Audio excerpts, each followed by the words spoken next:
Libra, hi! Welcome to Mystic Queen PH. Titingnan natin kung anong aabangan mo sa 2026. Ayan.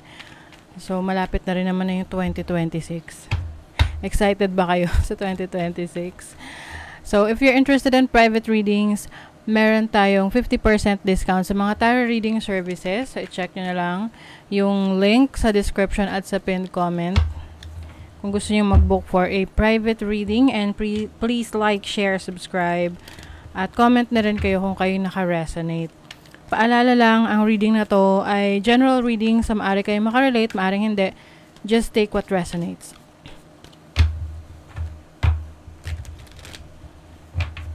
Meron pa rin naman tayong individual readings for 2026, yung mas detalyado. Okay, so let's see ano yung aabangan. Ano yung aabangan ng mga Libra sa 2026? Okay. So you have Canas. Canas is about your creativity, no? So maaring magkakaroon ka ng inspiration. Yan, to try new things. Maaring magta-tap in ka sa iyong creative talents and skills. Baka magsisimula ka ng content creation kung yan ang interest mo. You have Isa. Ito ay obstacle, no? Meron kang obstacle na kailangan mong paghandaan at i-overcome ngayong 2026. So, tingnan natin kung anong area of life yan. 9th house. So, pwedeng sa learning, sa studies, kung ikaw ay nag-aaral pa, or meron kang nire-research. Pwede rin tong pagdating sa iyong belief system. Pwede magkaroon ng confusion, yung tipong naguguluhan ka kung ano ipa-follow mo na belief system. Pwede rin sa iyong travel opportunities, no?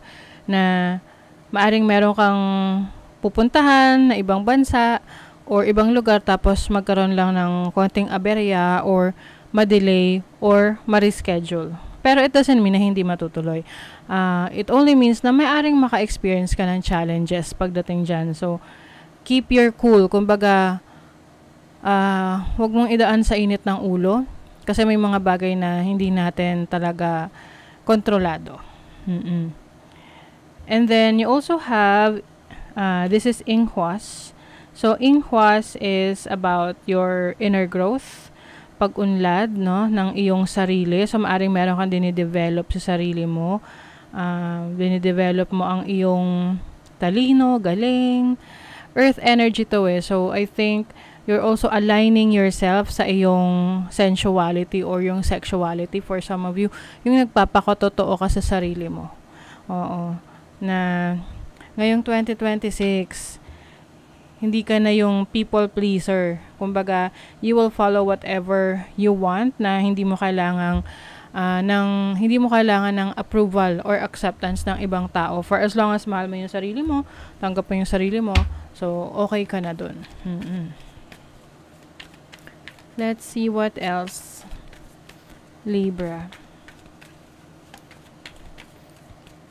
Ano ang aabangan?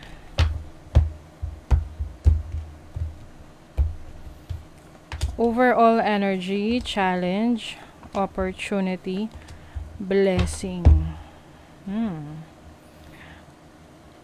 Meron ditong disappointment. Oo. So, maaring yun nga, may kinalaman sa inyong belief system, paniniwala nyo, pwede rin sa studies ninyo, lalo na kung pinagsasabay mo yung pag-aaral, tsaka pagtatrabaho, or pagbe-business, pagtatrabaho, and vice versa, no? 7 of Wands, the Hierophant. Yung iba, maaring may times kasi na okay lang din naman na pakialamanan tayo ng iba, as long as yung taong nakikialam sa atin, concerned talaga sa welfare natin. Like, concerned talaga sa ating ikauunlad. So, maaring mas magiging bukas ka sa ibang ideas or advice or ibang perspective sa buhay. Oo. So, maaring yan yung isa sa challenge rin ninyo pagdating sa belief system ninyo. Maaring merong kayong na-discover na belief system na mas nag-a-align sa inyo or tipong nagre-resonate ka doon kaysa sa nakagawian mo na na belief system, can be religion or spirituality. But I think that's part of your awakening. Oo. Kakaroon ka ng spiritual awakening. You are stepping into a new experience. Maaring sa una, nagdadalawang isip ka, susubukan mo to, gagawin mo ba to? Kasi yung iba sa inyo sigurista, no? Gusto nyo, pag meron kayong sinubukan, yung bang agad, successful agad. But sometimes you really need to take a risk, no? Kailangan mo ring mag-take ng risk. With the Queen of Pentacles, maaring this is also related to your career, your business, your finances. King and Queen of Pentacles nandito sa energy ninyo. Maaring meron kang katuwang sa buhay na andyan talaga to support you. Alam mo yung gusto mong i-pursue, gawin, subukan. Ayan. Your overall energy is the Four of Pentacles. This is stability in your finances. So sa 2026, anumang pangangailangan mo, it will be provided sa'yo. Maaring yung iba sa inyo mas magkakaroon ng stable na income or mas makakapag-ipon kayo ngayong 2026. Pundar kayo ng mga ari-arian, mga valuable things like bahay, lupa, sasakyan, and more ipon. Your challenge is the Ace of Swords. So, meron kang idea, no?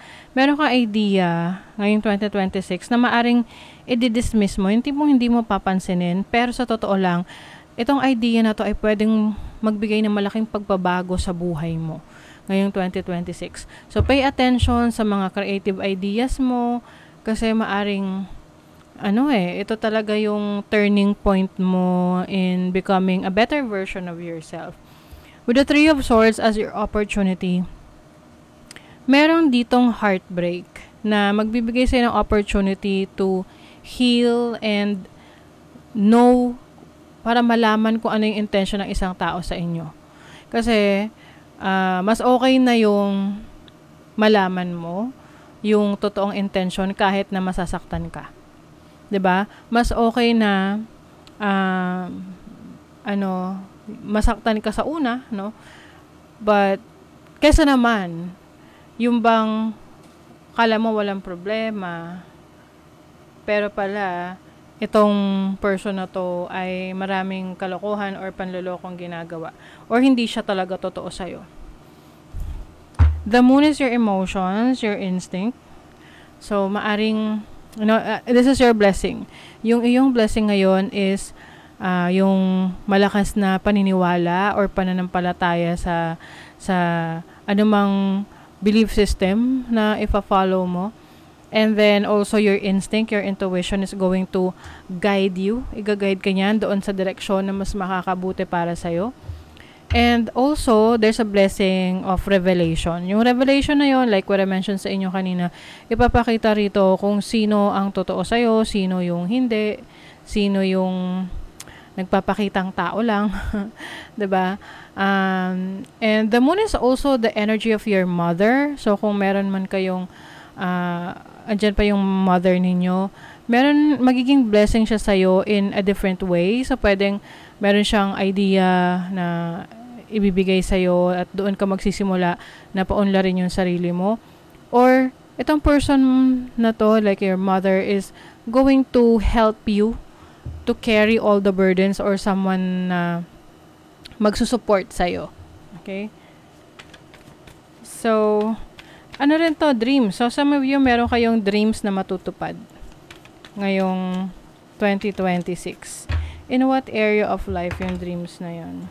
Sixth house, sa inyong kalusugan. No? So, kung meron kang pangarap for your health, for your wellness, matutupad mo yan given na kailangan mo talagang mag-take ng action and make some sacrifices. And also sa trabaho rin to. So, pwedeng may magandang trabaho ka na makukuha ngayong 2026 or mas maayos mo yung day-to-day routine mo na mag-a-align sa mga goals mo. Money, career, finances. You have the Hierophant and the Two of Wands.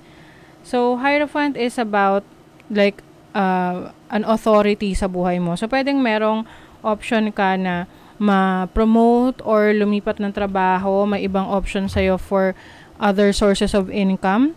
na kung saan kailangan mo lang talagang mag-aral muna or, aralin, kabisaduhin yung pasikot-sikot doon para maging successful ka. Kasi pwedeng ito ay magdadagdag ng pagkakakitaan sa'yo ngayong 2026. So, your love life is the 7 of Swords and the Knight of Swords. Nako, mukhang ito yung sinasabi ko sa inyo na malalaman yung totoong intention sa inyo. So, maaring sa relationship ninyo, romantic partner, or, even sa family, mari-reveal kasi rito kung ano yung totoong intention sa inyo ng taong yan na malapit sa inyo. Mari-reveal siya sa panahon na magkaroon kayo ng misunderstanding. So, or problema. So, doon mo makikita kung itong taon na ito ba talaga ay kakampi mo or someone na gusto ka lang din pabagsakin. You have Mars energy, which is about motion, taking action. You have the South Node, which is the energy ng past. And Virgo energy, digest. So, maaring marami kang na-realize, natutunan, natuklasan sa past mo na you want to get away from that. No? You want to move on. You want to move forward. This is motion.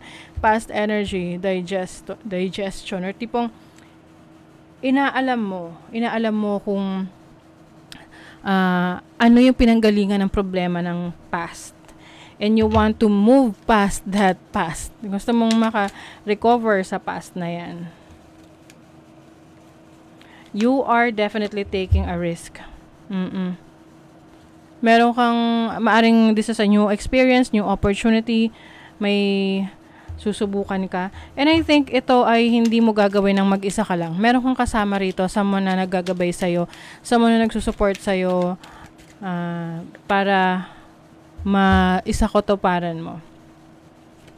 You are also breaking free. Yes, you are breaking free from your limitations.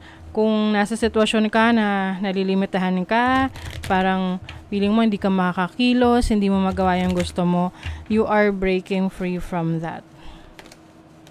Graceful transformation. This is really nice kasi may pagbabago, no, sa'yo, na itong pagbabago na to, yung kumbaga kalmadong pagbabago lang, na hindi mo napapansin, nagtatransform ka na pala into a better version of yourself. Ayan. So, that is your reading, Libra. Thank you so much. See you again.